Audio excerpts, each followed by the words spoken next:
Has your opinion of any quarterback changed because of a pro day? There's been a lot of pro day talk this year because no combine, and people are really getting nitpicked. Like you think I nitpick the Niners after their games with my grades? There's been like some serious pro day grading going on. Have you guys been doing such things, and have your opinions changed? Suneil, why don't you start? Okay. No, absolutely not. I feel like pro days remind me of when the All-Star game had skill challenges for quarterbacks. Like it was just I don't know. Anybody who won the skill competition didn't automatically make me feel like that's the quarterback I want. Right. Next season, or we should trade for him. I just think it's set up to have the best looks, the best views, the best highlights for the player. And, at that point, I think it's just all window dressing just to keep the NFL in the public sphere for, an extra couple weeks before the draft. I don't really pay attention to pro days much. I like to look back at them and be like, all right, let's see, because I don't want to be swayed by what people were saying at the time. Like, oh, look at this throw, look at this throw. I was like, I mean, that's great versus air. I mean, I look good against air, but if you put someone else in front of me, I'm not going to be the same. Like, come on, man. I don't pay too much stock in that. I think it's more just like, it's just PR. It's almost how I see pro days the same way as I see press conferences.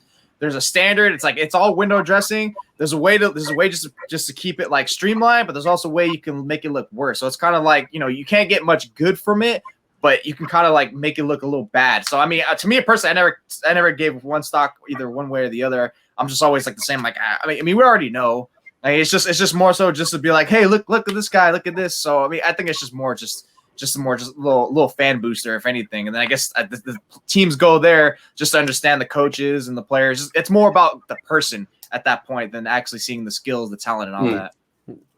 Yeah, Jose, that last point that Jose made is kind of where I was going to go. I think that's really the only value that the pro days really have for these guys is to be able to get that time with them when they're not on the field.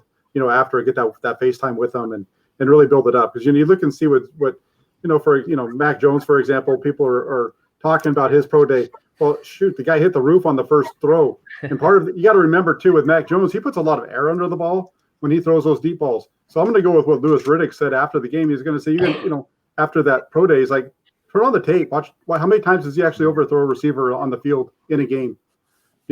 So I think what happened, he hit the roof on the first throw. I'm making an excuse for him. He hits the roof on the first throw, and then he kind of has to not try to throws it a little bit more flat than he normally does, and that's why he's overthrowing it. That's an excuse, but I think that's kind of maybe what happened there. Yeah, I agree, especially with Jose said on his last point is you have just for most players, I know it's kind of we're in a funky time right now because of the pandemic and not having a full season, but a lot of these guys that are getting drafted, they have years of film that you can go back and watch, whereas what they do on their pro day on the field doesn't really matter. But what I look at most is the mannerisms and kind of how the quarterback conducts themselves, all players, how they conduct themselves.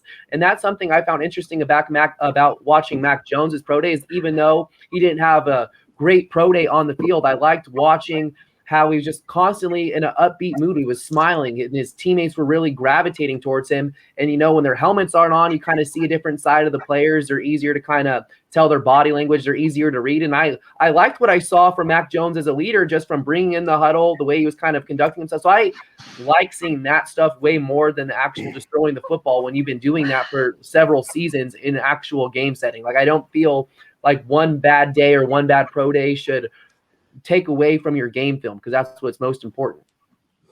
Yeah, I mean, I guess if like a quarterback totally falls in his face or like shows up drunk or like can't, like that would be bad. But no one did that. I mean, some people really were hard on Mac Jones, but he missed them. Everyone missed some throws. I mean, I think basically any college quarterback can put on a show in a pro day. If you give them a month to train and practice, any college quarterback can look good. Jimmy Garoppolo could look great. Nick Mullins would look good. CJ Beathard would look great in a pro day.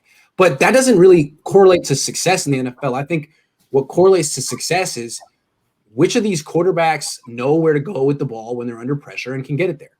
If they can do that in the NFL, they're going to be pretty good, even if they are deficient in other areas and they can't throw the ball 70 yards from their knees. That doesn't matter. If you can beat pressure in the NFL, you're going to be pretty good.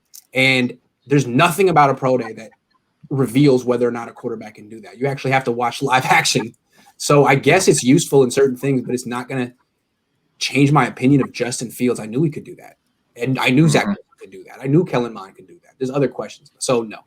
But the day that a guy shows up drunk to a pro day, I will say, yes, I have changed.